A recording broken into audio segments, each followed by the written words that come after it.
Hello everyone, welcome back to my channel. Friends, आज की video है उसमें मैं आपके साथ शेयर करने जा रही हूँ द टॉपिक आर्टिकल। देखिए, जो आर्टिकल का टॉपिक है वो स्पेशली मैं लेके आई हूँ for KG class, first class और सेकंड क्लास। मीन्स आप केजी फर्स्ट और सेकंड क्लास के बच्चे को आर्टिकल किस तरह से पढ़ा सकते हैं इन अ वेरी इजी वे, ताकि वो उनको बहुत अच्छे से क्लियर हो जाए।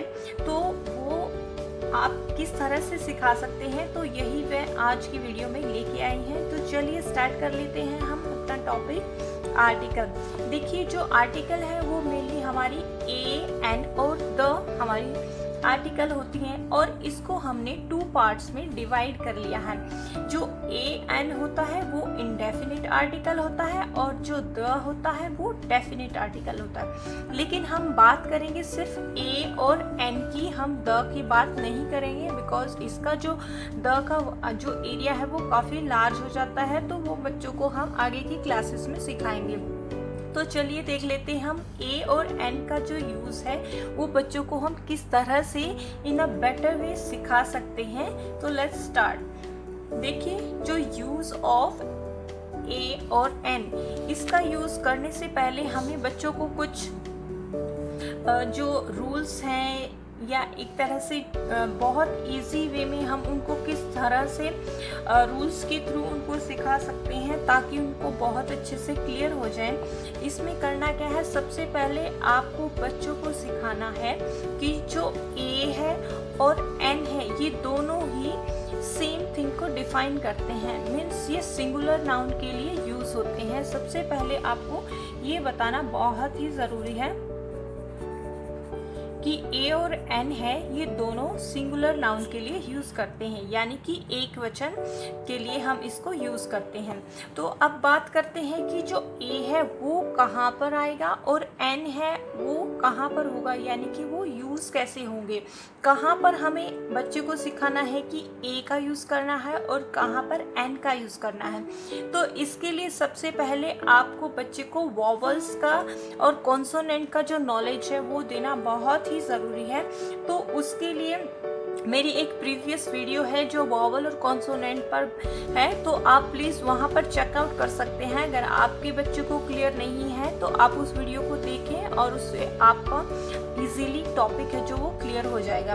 तो चलिए बात कर लेते हैं अब यहाँ पर वॉवल को आपको कैसे बताना है। देखिए, बच्चे को बताना है कि जो ए से लेकर जेड तक हमारे जो अल्फ़ाबेट है उनका टोटल नंबर है वो 26 होते हैं, और इन 26 अल्फ़ाबेट में से जो ए, ई, आई, ओ, यू, जो ए, ई, आई, ओ, यू है, ये लेटर्स हैं, इनको बताना है कि ये वोवल्स हैं। अगर आपको नहीं पता है तो इसलिए आप इस तरह से बता सकते हैं, और the rest of are consonants. तो बच्चे को बताना है कि जो ए, ई, आई, ओ, यू, ये देखिए 5 है, 1 2 3 4 5, जो ये 5 लेटर हैं इनको हम वोवल कहते हैं। और जो बच जाते हैं हमारे बी, सी, डी, तो इस तरह से, और जेड तक वो हमारे 21 हो जाते हैं। तो वो 21 है जो वो कॉन्सोनेंट होते हैं। तो बच्चों को सबसे पहले कॉन्सोनेंट और वोवल्स का जो डिफरेंस है वो पता होना बहुत ही ज़रूरी है, ताकि उसको किसी भी तरह से इनको यूज़ करने में कोई प्रॉब्लम ना आए। क्योंकि बच्चे का जितना बेस क्लियर होगा उतना ही वो अच्छे से उसको सीख पाएगा और आगे भी यूज़ कर पाएगा। तो देखिए, इस तरह से वोवल और कॉन्सोनेंट को बता देना है। अगर इस तरह से अगर बच्चे ने सीख लिया तो वो कभी नहीं भूलेगा। और साथ में अगर वोवल की जो साउंड है वो भी आपको बता देनी है, ए, ई, आई, ओ, यू। देखिए, आपको साथ में करना क्या है, आपको इसकी जो हिंदी साउंड है उनको भी बच्चे को आपको बता देना है। देखिए, जो वोवल साउंड होती है हिंदी में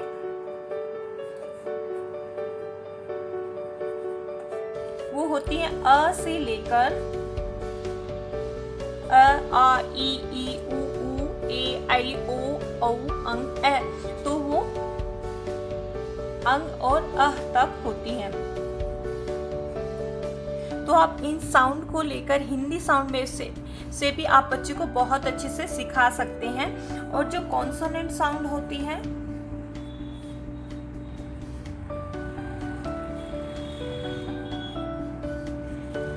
वो होती है क ख से लेकर और अक्षर त्र य तक होती हैं। तो इस तरह से आप बच्चे को हिंदी साउंड भी बताएं और जो इंग्लिश अल्फ़ाबेट की साउंड है उनको भी बताएं, ताकि उसको ये जो साउंड है उसमें किसी तरह का कंफ्यूजन ना हो। तो अब बात करते हैं कि इनको यूज़ कैसे करना है थ्रू एग्जाम्पल। तो सबसे पहले देखिए हमारा जो एग्जाम्पल है लाइक ट्री। अब जब बच्चे के सामने ट्री लिखा होगा तो आपको बताना है जो इसका जो लेटर है फर्स्ट टी, यानी कि ट, टी ट। आप साउंड्स के लिए भी मेरी प्रीवियस वीडियो में जो अल्फ़ाबेट साउंड है, फोनेटिक साउंड, आप वहाँ पर भी जाकर चेक कर सकते हैं कि अल्फ़ाबेट की क्या फोनिक साउंड होती है। तो लिंक मैं डिस्क्रिप्शन में डाल दूंगी। तो देखिए बात करते हैं जब टी, तो टी यानी ट, तो अ से लेकर इसमें किसी तरह की कोई साउंड नहीं आ रही है, लेकिन जो कॉन्सोनेंट साउंड है क ख ग घ, इसमें ट जो लेटर है वो भी आता है। तो हमें बताना है कि जो ट है ये कॉन्सोनेंट साउंड है, तो इसके लिए हम यूज़ करेंगे ए। तो इसी तरह से हमें दूसरा देखना है कि जो टी है वो वोवल में नहीं आ रहा है, ए ई आई ओ यू जो हमने 5 वोवल्स बताए हैं वो इसके अंदर नहीं आता है। जो टी है वो कॉन्सोनेंट है, तो इसलिए हम ए का यूज़ कर रहे हैं। मीन्स जहाँ पर भी ए ई आई ओ यू होता है वहाँ पर वोवल होता है, तो हम उसके लिए यूज़ करते हैं आर्टिकल ए। और जहाँ पर कॉन्सोनेंट होता है यानी कि कॉन्सोनेंट साउंड होती है वहाँ पर हम हम ए ई ओ आई ओ यू यानी वोवल साउंड होती है वहाँ पर हम एन यूज़ करेंगे, और जो कॉन्सोनेंट साउंड है उसके लिए हम यूज़ करेंगे ए। तो साउंड का होना बहुत मैटर करता है, चाहे वो वोवल साउंड हो या कॉन्सोनेंट साउंड, बिकॉज सिर्फ वोवल और कॉन्सोनेंट बताने से बच्चे को क्लियर नहीं होगा, क्योंकि बहुत सारी ऐसे एक्सेप्शन भी हैं जो जो कॉन्सोनेंट है लेकिन वोवल की साउंड प्रोड्यूस करते हैं, और जो कोई वोवल साउंड है लेकिन वो कॉन्सोनेंट की तरह बोले जाते हैं, तो उनके लिए भी अलग से रूल्स हैं। तो चलिए देख लेते हैं। नेक्स्ट हमारा जो एग्जाम्पल है वो है लाइक कार। तो इसमें जो सी है वो एक कॉन्सोनेंट है और जो साउंड है वो भी कॉन्सोनेंट की साउंड आ रही है कार, तो इसके लिए हम यूज करेंगे ए। तो अब जो नेक्स्ट है एग्जाम्पल हमारा देखिए एनिमल। एनिमल, तो एनिमल में देखिए जो फर्स्ट लेटर है वो हमारा ए है, और ए है जो वो वोवल है, तो वोवल के लिए हमें यूज करना है एन। तो हमें बताना है कि एन एनिमल। तो नेक्स्ट है एग्जाम्पल देखिए एलिफेंट। तो एलिफेंट है जो उसमें जो फर्स्ट जो लेटर है वो ई है, और जो साउंड है वो भी ई की यानी कि वोवल की साउंड आ रही है एलिफेंट। एलिफेंट, तो इस तरह से हम इसमें भी यूज करेंगे an. An animal, an elephant. तो आप हिंदी की साउंड के थ्रू भी बता सकते हैं, और इंग्लिश के अल्फ़ाबेट की जो वोवल साउंड है, कॉन्सोनेंट साउंड है, उनके थ्रू भी बच्चे को इजीली बता सकते हैं। तो चलिए, तो कुछ यहाँ पर जो साउंड पर बेस्ड वर्ड हैं हम उनके एग्जाम्पल मैं आपके लिए लेके आई हूँ, ताकि बच्चों को किसी तरह का कंफ्यूजन ना हो। देखिए मैं बार बार साउंड्स पे इसलिए स्ट्रेस दे रही हूँ बिकॉज इसमें साउंड ही मैटर करता है, न कि वोवल या फिर कॉन्सोनेंट। सिर्फ कॉन्सोनेंट और वोवल के थ्रू हम क्वेश्चन है वो राइट नहीं कर सकते, हमें साउंड पर ध्यान देना बहुत ही ज़रूरी है। इसलिए स्टार्टिंग से बच्चे को जो साउंड है वोवल और कॉन्सोनेंट की उनको सिखाना बहुत ही इम्पोर्टेंट है। तो यहाँ पर देखिए जो अब अगर आप बोले कि यूनिवर्सिटी, अब यूनिवर्सिटी में जो यू है वो तो वोवल है, लेकिन जो इसकी जो साउंड है यूनिवर्सिटी, यू यानी कि वोवल की साउंड नहीं आ रही है, यहाँ पर साउंड आ रही है य यानी यूनिवर्सिटी। तो हम इसके लिए यूज करेंगे A because it has a consonant sound we use A। इसी तरह से जो नेक्स्ट है ये है यूरोपियन। यूरोपियन, अब अगर हम देखें तो जो ई है वो तो वॉवल है, लेकिन वॉवल के साथ साथ ये साउंड किसकी प्रोड्यूस कर रहा है, साउंड है जो वो कॉन्सोनेंट की साउंड है European. The same sound is य की साउंड प्रोड्यूस कर रहा है, तो हम इसमें एन नहीं लगा सकते, वी यूज ए। इसी तरह से देखिए यूनिफॉर्म। यूनिफॉर्म में जो यू है वो वोवल है but it produce the sound of consonant य, तो इसके लिए अभी हम यूज करेंगे ए। नेक्स्ट इसी तरह से यू है यूनियन, तो इसमें भी ए है, तो हम इसके लिए इसमें भी जो यू की साउंड है जो वो कॉन्सोनेंट साउंड है, सो ए आएगा। इसी तरह से देखिए 1 रुपीज नोट। अब 1 रुपीज नोट में जो ओ है जो सीधा दिख रहा है कि ओ है, O is a vowel sound, लेकिन वोवल साउंड नहीं है, सिर्फ ओनली वोवल है, तो हम इसके लिए, लेकिन ये साउंड प्रोड्यूस कर रहा है व की, तो हम यहाँ पे एन का यूज ना करके हम यूज करेंगे अ। देखिए नेक्स्ट है 1 आईड मैन। यहाँ पर जो 1 वो सेम व की साउंड प्रोड्यूस कर रहा है, it means it's consonant sound, so we should use here a. तो इस तरह से आप कुछ एग्जाम्पल के थ्रू बच्चे को बता सकते हैं कि ये जो इनमें यूज होने वाला जो फर्स्ट लेटर है वो है तो वोवल, बट साउंड है जो वो कॉन्सोनेंट की प्रोड्यूस कर रहा है, यानी कॉन्सोनेंट की साउंड आ रही है।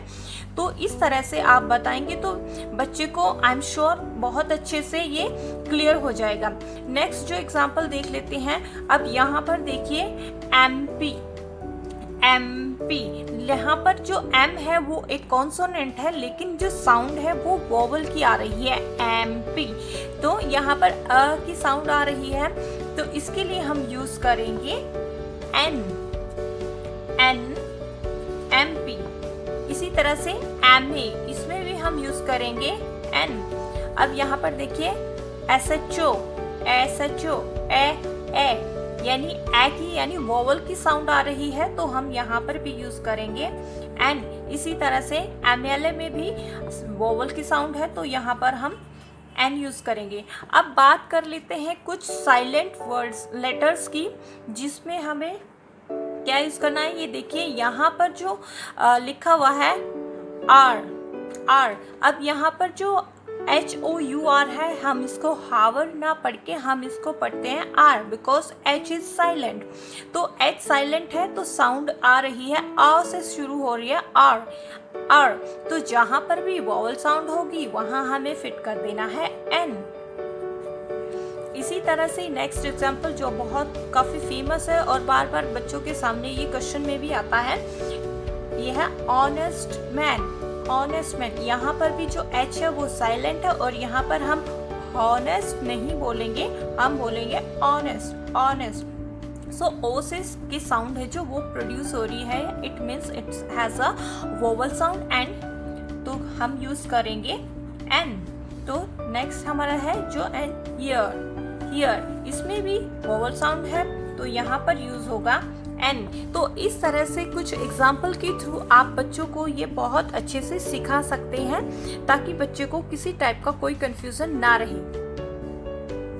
इसके बाद देखिए ये एक वर्कशीट है, ये सबसे पहले कुछ इजी टाइप की जो वर्कशीट है, लाइक देखिए जैसे कि cat, a cat, a cat. Apple, अब सी है जो कॉन्सोनेंट है तो ए, यानी कि ए का यूज होगा। सेकंड है जो एप्पल, एप्पल में ए है जो वो वोवल है, तो हम यूज करेंगे एन। हैट, हैट, हैट, ह की साउंड है यानी कॉन्सोनेंट साउंड है, तो we should use a. Next है हाउस, हाउस, हाउस में भी क्या आएगा, ये कॉन्सोनेंट साउंड है, so we should use a. तो इस तरह से आप बच्चे को वर्कशीट बना के दीजिए और उसको फिल करने के लिए दीजिए, तो आप इजीली चेक कर सकते हैं कि बच्चे को कितना क्लियर हुआ और उसको मेनली साउंड पे ज़्यादा ध्यान दिलवाना है कि साउंड पे बेस्ड ही वर्ड आपको ध्यान रखने हैं कि कौन सा वर्ड किसकी साउंड प्रोड्यूस कर रहा है, मीन्स वोवल साउंड है या कॉन्सोनेंट साउंड है। इसी तरह से देखिए एंक पॉट, तो यहाँ पर जो साउंड है वो आई यानी वोवल की साउंड है, तो यहाँ पर हम एन का यूज़ करेंगे। इसी तरह से एक और वर्कशीट है, ये देखिए, ये थोड़ा सा इजी टू हार्ड हो जाती है। आप इस तरह से पूरे सेंटेंस के थ्रू आप बच्चे से करवा सकते हैं ताकि वो इनको रीड करे और क्लियर करे कि क्या इसमें हमें फिट करना है, ए या एन। तो फर्स्ट है देखिए, he is dash doctor, he is जो डी है वो कॉन्सोनेंट है, तो यहाँ पर he is a doctor. This is umbrella, umbrella में यू है जो वो वोवल साउंड है, सो यहाँ पर होगा use an, and this is an umbrella. I have dash white car, W यानी कि कॉन्सोनेंट है, तो we should use a. This is dash expensive dress, expensive यानी कि ई है जो वोवल भी है और साउंड भी है जो वोवल की है, तो वी शुड यूज एन। तो फ्रेंड्स, इस तरह से आप अपने बच्चों को इजी टू हार्ड वर्कशीट के थ्रू भी बच्चे बहुत अच्छे से सीखने में उनके लिए ये हेल्पफुल रहेगी। आई होप आप इस तरह से करवाएंगे तो बच्चे को ये जो टॉपिक है आर्टिकल का ए एन का यूज़ करना वो बहुत अच्छे से सीख जाएंगे। आई होप आपको ये वीडियो पसंद आई हो। अगर आपको ये पसंद आई है तो प्लीज़ इसे लाइक कीजिए, शेयर कीजिए, कमेंट कीजिए और सब्सक्राइब करना ना भूलें। Thanks for watching.